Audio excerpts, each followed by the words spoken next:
Ciao amici, hola amigos, bienvenidos, benvenuti in questa nuova puntata di A Tutto Sport in YouTube, come già abbiamo fatto la settimana scorsa.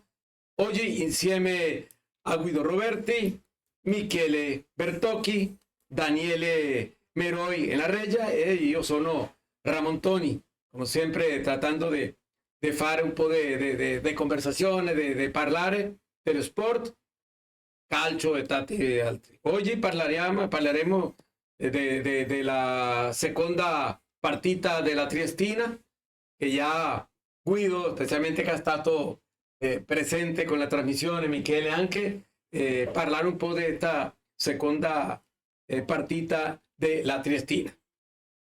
Cominciamo.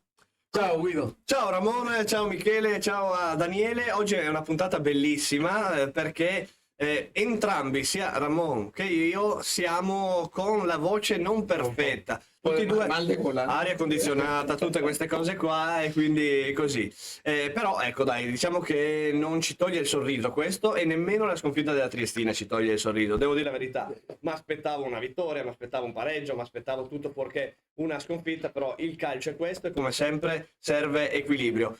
Vedete che parliamo più in italiano perché ci siamo anche dati una sfida. Siamo partiti con questo obiettivo di fare la trasmissione in spagnolo e in italiano, però in realtà la sfida è anche far imparare bene a Ramon l'italiano. Quindi questo è anche Triestino. E il Triestino soprattutto. E ancora credo che questa fase di ensayo, no? Di ir piano piano arrivando all'ottimo. Permettimi di dire subito ai nostri ascoltatori, telespettatori, eccetera, mi raccomando, A Tutto Sport su YouTube, seguiteci, cercateci YouTube, Instagram, su tutti i social network, grazie al lavoro del nostro Daniele in particolare che ci coordina. È una trasmissione nuova, un podcast nuovo, ma assolutamente naturale, come è nato, come è sorto, e naturalmente grazie al boss, a Michele Bertocchi che ci ospita. Grazie Guido, grazie Ramon.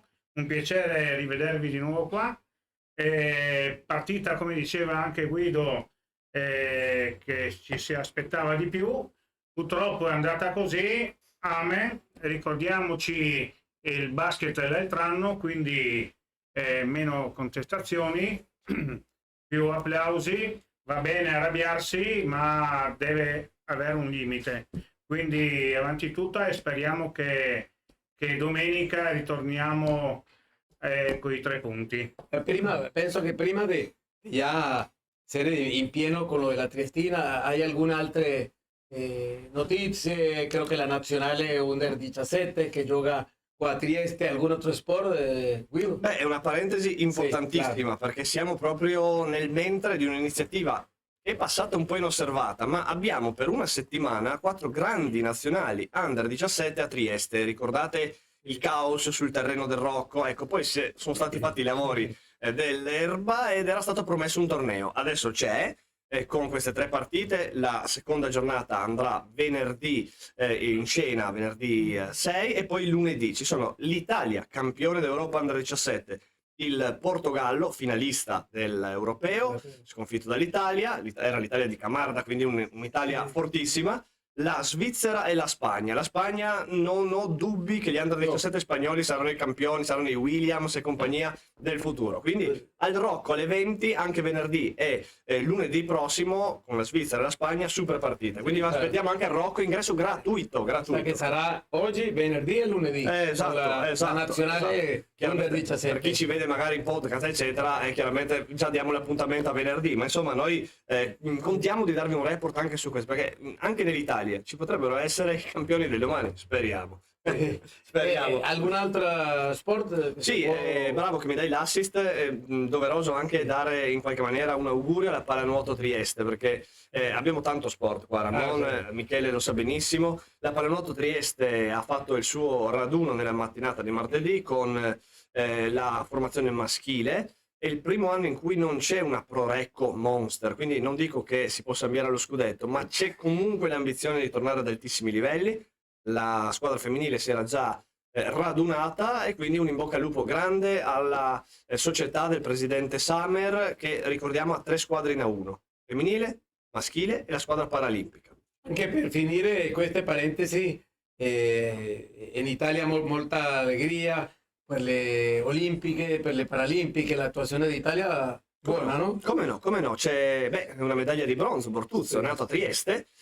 Poi chiaramente abbiamo Matteo Parenzano, del quale siamo amici, è grande campione di tennis tavolo, in generale la regione ha tanti campioni, e quindi da questi microfoni veramente grazie, dico io, a questi atleti che non danno solo un esempio di sport, ma danno a tutti un esempio di vita, perché attraverso lo sport lanciare questo messaggio sociale di sfida, di forza, di voglia di vita è fondamentale. Mi piacerebbe ascoltare con Michele, che è il tifosi, che hanno viaggiato, credo che 160 persone, algo così. 160, sì, bravissimi, prima cosa. Parla un po' come è stato il viaggio, la partita. Io non ero presente, ma abbiamo organizzato come club, abbiamo organizzato la trasferta. Ovviamente l'andata a Sorrisi e il ritorno un po' meno, diciamo. Cioè, sinceramente penso che se giocavamo altri 3 giorni e il gol non veniva. Sono quelle partite, spero, uniche, che vanno così e dobbiamo accettarle così. Un incidente che può capitare. Ovviamente una squadra che punta in alto, devono capire tutti quanti, soprattutto i giocatori, che devi un attimino entrare in campo forse più anche concentrato. Sì. Anche il mercato, secondo me, ha fatto con qualche giocatore che si pensava che potesse andare via, forse no, sì, fino all'ultimo ha rovinato forse un po', diciamo, di concentrazione. Però, ripeto, siamo positivi, dobbiamo essere positivi, abbiamo una società che sta facendo di tutto per farci contenti, quindi diciamo dalla prossima partita vogliamo vedere la squadra che è stata quella ardignana. Aveva visto la prima giornata, che ha sido altra cosa, no? Sapevamo noi che all'inizio comunque tutti quanti ci siamo detti che ci vorrà, diciamo, un po' di calma, no? Pazienza, quindi non può essere che nella seconda partita, anche se è andata così, passi altro. Ricordiamoci l'altro anno nel basket, bisogna sempre imparare anche dagli altri, quindi testa bassa, vogliamo vedere una squadra reattiva. Il mister è bravissimo con tutto il staff, lavorano tutto il giorno dalle 7:30 di mattina fino alle ore 20, quindi il lavoro porterà sicuramente gioia per noi tifosi. Prima dell'analisi del giornalista de Guido, me piacerebbe dire che già hai la vendita della bolletteria qua, no? Sì, oggi siamo riusciti finalmente, diciamo, partire con la biglietteria. Siamo contenti, il dialogo con la Triestina c'è sempre stato, quindi oggi è il primo giorno della biglietteria, quindi con orari dalle 9 alle 13:30 e dalle 16:30 alle ore 19:30. Al sabato dalle 9 alle 13. Vi aspetto. E lo sanno qui. E il Bar Capriccio. La biglietteria. Allora, Guido, torniamo alla partita del fine de settimana. 0-1 per la Triestina, no è il risultato che puoi salvare del partito. E io ho mia opinione, però voglio ascoltarti. Grazie. Beh, innanzitutto sono contento perché quando abbiamo lanciato questo programma nasceva proprio da questa capacità di commissionare un po' le opinioni, perché abbiamo l'opinione di un grandissimo tifoso come Michele. Per chi non ha visto, ascoltato la prima puntata, Ramon in Venezuela, nel suo paese d'origine, faceva il mio mestiere sostanzialmente, era un grandissimo radiocronista e aveva la fortuna di fare anche i massimi livelli, la Serie A, la Coppa America, perché la sua squadra era ai massimi livelli. Speriamo di farlo con la Triestina. E poi l'opinione... Così sarà. Esatto, sì sarà, come si dice. Sì sarà. E poi l'opinione del giornalista, per l'appunto, il quale ha innanzitutto un dovere che è sempre quello di essere equilibrato nella sconfitta e nella vittoria. Poi per carattere a me piace sempre mantenere un certo contegno, per cui come non ci eravamo sicuramente esaltati dopo la prima vittoria, non bisogna neppure scadere nella depressione totale dopo la prima sconfitta. Che ci siano i grossi limiti attuali in questa squadra è un'evidenza.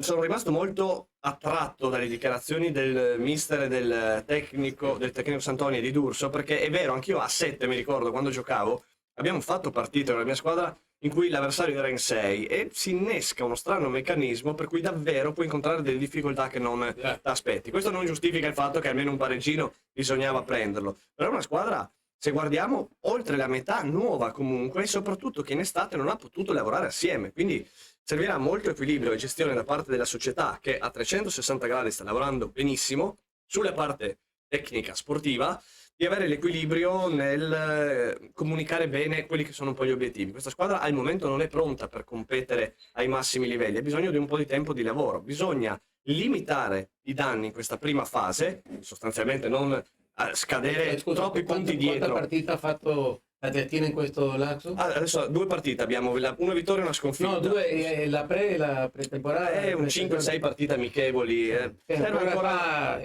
Esatto. E poi c'è una grave emergenza, e qui magari si apre un altro capitolo. 3/4 di difesa fuori è pesante. Io rimango convinto. La ma difesa nuova, quasi tutta, no? Tutta nuova, ma sì, o se non nuova del tutto, anzi, perché in realtà Rizzo c'era, Vallocchia però insieme è un'altra cosa. La forza di ogni squadra parte sempre dalla difesa, per cui c'è tanto lavoro da fare. Si arma di dietro avanti. Esatto. C'è la colonna vertebrale, no? Nel calcio del portiere, difensore centrale, uno dei due, centrocampista, regista e la punta, l'attaccante, dove è un'altra incognita, no? Qui siamo alla ricerca di capire chi di questi attaccanti potrà ergersi in qualche maniera, per cui equilibrio anche nella contestazione e nell'esaltazione. Convinto che questa squadra arriverà in alto, non lo so sinceramente se sia ancora da primo posto, questo per tenere i piedi ben piantati per terra, però ecco, insomma, abbiamo una squadra che alla lunga potrà dare soddisfazione perché sono tanti giovani, ecco. Sono stato un po' prolisso, lungo, però insomma era un'analisi un po' così completa. Io ho visto, l'ho visto por la TV, la televisione, che non è uguale che stare in cancha, in campo, però penso che ante una squadra con un giocatore di meno, molto temprano, molto prima, perché hanno espulsato temprano all'ottavo dopo del gol, un minuto dopo del gol, buscano tener un po' de sorpresa. Ho visto molta insistenza nel centro, il centro e la difesa della squadra rivale. Lo que hace es, creo que han amanecido, al otro giorno hanno amanecido los jugadores con ¿cómo se dice? Chichones, la testa piena. O sea, de buscar la sorpresa, un giocatore che non l'allenatore solo, sino il giocatore alguno che in campo possa buscare un po' de sorpresa, de buscar un full, ¿no? Qualcosa per romper ese portón la linea Maginot. Ramon giustamente ha toccato un punto. Contro una squadra che si difende così non è mai facile attaccare, troppi cross alti, vero, troppi cross alti, preda dei difensori, però la cosa più bella di quella serata è arrivata nel post partita, perché chi ci guarda da Trieste sa benissimo, la cosa più bella c'è stato un abbraccio personale con Antonio Andreucci, il quale oltretutto mi ha pregato di salutare Trieste e chi vuole bene alla Triestina, quindi approfitto i saluti di Antonio Andreucci che ci ha riportato in Serie C.